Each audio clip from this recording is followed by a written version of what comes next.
que nós vemos?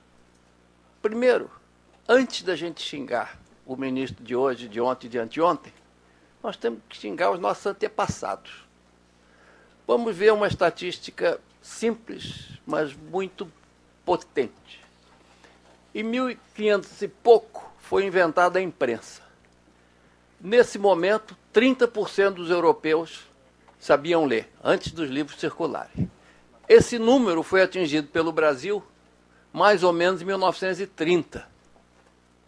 É duro, né? Quer dizer, então, primeira suspeita é que a culpa da fraqueza da nossa educação é o que não aconteceu no passado. Não é? No presente, nós tivemos enormes avanços, mas a qualidade não deu um salto correspondente. Eu acho que foi uma grande proeza que ela não caiu, porque a velocidade foi extraordinária e quase sempre, quando a velocidade é extraordinária, sofre a qualidade. O grande proeza brasileira foi não ter deixado a qualidade cair nesse período de um grande salto de expansão. Mas a qualidade é fraca. Quer dizer, no primeiro PISA 2000 e pouco, o Brasil foi o último. Nos últimos, os mais recentes, com 50 e tantos países, nós estamos por volta do 50º, ou seja, não dá para contar vantagem. Uma ligeira tendência de melhora, mas ainda é uma qualidadezinha muito ruim.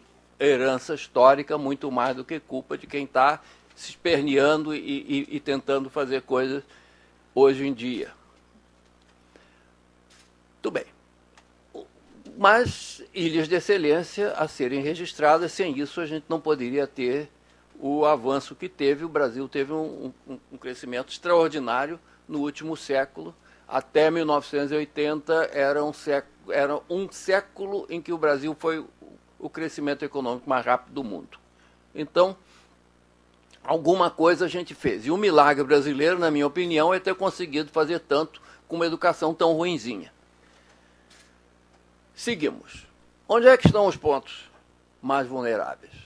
Primeiro deles, gestão e escolha do diretor. A gestão da escola é muito amadorística e há uma grande resistência a melhorar essa gestão. Está diminuindo, quer dizer, é produtivismo, é eficiência, tudo isso é pecado mortal. E a escolha do diretor, que mais ou menos 1/3 ainda é uma indicação política. Mas isso foi substituído por eleição, que tudo indica que seja tão ruim ou quase tão ruim quanto uma escolha política. Fica o candidato a diretor tem que vender a alma ao diabo, e fica o secretário de educação sem poder de mandar, porque ele foi eleito pelos professores, e fica o pobre coitado do diretor com o rabo preso, porque se comprometeu até a raiz dos cabelos. Os professores, eu entrevistei, quando eu estava no Pitágoras, um candidato a diretor da Faculdade de Pedagogia. E o que ele disse? Ele, professor da Federal, ele disse, esse negócio de aprender conteúdo, isso é bobagem, todo mundo mais ou menos sabe. E aprender a dar aula também, logo, logo aprende. O problema é forjar a identidade do diretor. Ou seja, os nossos professores são todos frutos, os recentes, dessa tentativa de forjar a identidade do professor e não ensinar o assunto que ele tem que ensinar e não ensinar como é que dá aula. Estamos travados aí. Os currículos são congestionados. O ministro já falou nisso, eu apenas diria que a única pessoa, na minha opinião, que daria conta de um currículo de ensino médio no Brasil, infelizmente já morreu, o Mário Henrique Simons. Os outros, coitadinhos, nem pensar. Nós, pobres mortais, nem pensar. O ensino continua sendo um ensino de muita memória e pouco raciocínio. Veja bem, não estou dizendo nada original. A ideia é mostrar os pontos mais vulneráveis. E há um professor de Harvard que escreveu um livro muito interessante, chamado Smart Schools, que ele diz o seguinte, só aprende quando aplica. Como na nossa escola não aplica, segue que não aprende. Tão simples quanto isso. E quantos pais desligam a televisão na hora da novela para o filho poder estudar? Quantos pais vão reclamar na escola que o aluno não está aprendendo, ou que não tem dever para casa, ou que está muito fácil? Seguindo, o que acontece quando a educação é fraca? A pesquisa mostra que a educação é uma condição necessária. Não é suficiente, mas é uma condição necessária. O Brasil e os países do petróleo ainda deram um grande salto com pouca educação. Mas nós estamos vendo que isso está ficando cada vez mais difícil. Não há nenhum país com crescimento realmente expressivo que não se dedique a melhorar seriamente a sua educação. E não adianta criatividade sem conhecimento. Dá para fazer samba, dá para jogar futebol, mas a inovação que aumenta o PIB tem que ter educação por trás. Eu fiz um exercício simples. Eu botei os estados, selecionei, colori os estados, os que estavam acima e abaixo da média de educação no IDEB. E coloquei pontos, pedi a alguém que colocasse pontos onde é que estava o agronegócio. Resultado, nenhum estado abaixo da média tinha agronegócio. O agronegócio está exclusivamente nos estados acima da média, com falsas exceções, que são alguns fluxos migratórios para o sul do Pará, para o sul do Piauí e sul da Bahia. Por que a educação é ruim? Essa é a pergunta e esse é o tema central. Crise. A gente fala de crise da educação. Que crise é essa? A educação não está em crise. A educação está feliz da vida, num equilíbrio fantástico. Está todo mundo contente. 70% dos pais acham que a educação é boa, 70% dos professores acham que a educação é boa, 70% dos alunos acham que a educação é boa. Que crise é essa? Então, se todo mundo acha bom, como que se mobiliza a alavancagem?